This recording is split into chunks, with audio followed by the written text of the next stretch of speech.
Hi, here we go again, and we're still messing about with the rather filthy 2000 Yamaha R6 carburetors.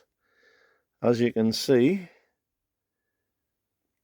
not the worst looking carbs in this view, but if you look over at the float bolts, that gives you a true indication of the condition of the fuel tank and where the inside of the fuel tank eventually ended up. So we've done the usual sort of thing of cleaning out the jets and the petrol ways, galleries, but the usual suspect, the pilot jets, were absolutely block solid. So we've tried everything.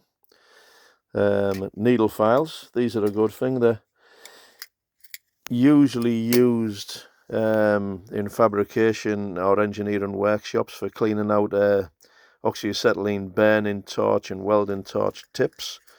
So I went down to the finest grade of wire, which you'll struggle to see, but it's very, very fine. It's only about a millimetre, maybe half a millimetre.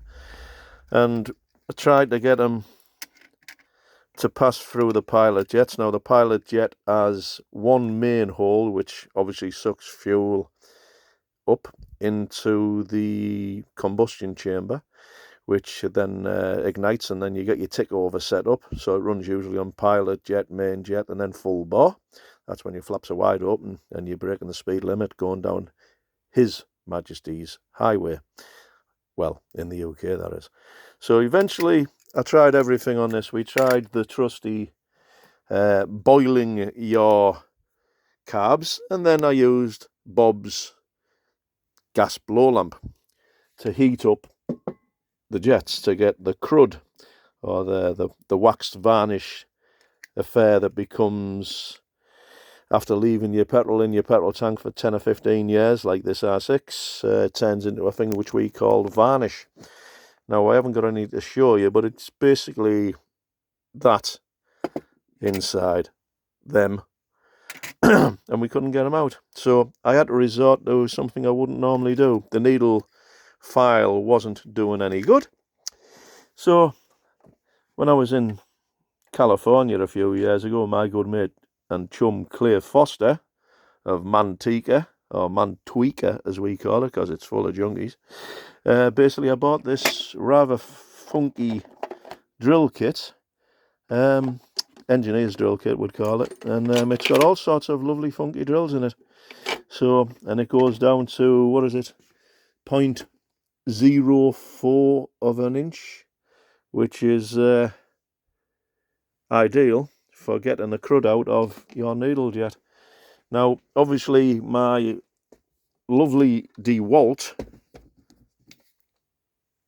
which I love, pistol drill, wouldn't accept a drill piece which was so small.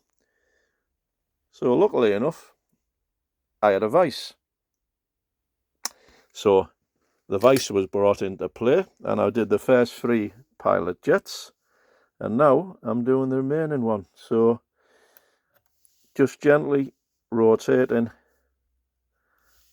the pilot jet over the drill bit and getting that little bit of crud that's remaining inside clear. Keep on changing it around, and eventually just about ready to go now. The crud will be removed, leaving the pilot jet good to go, as long as I don't snap the drill bit. So I've done 3.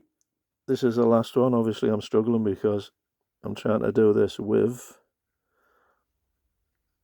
one hand as opposed to 2. But eventually this will clean the pilot jets, which will allow the engine to run.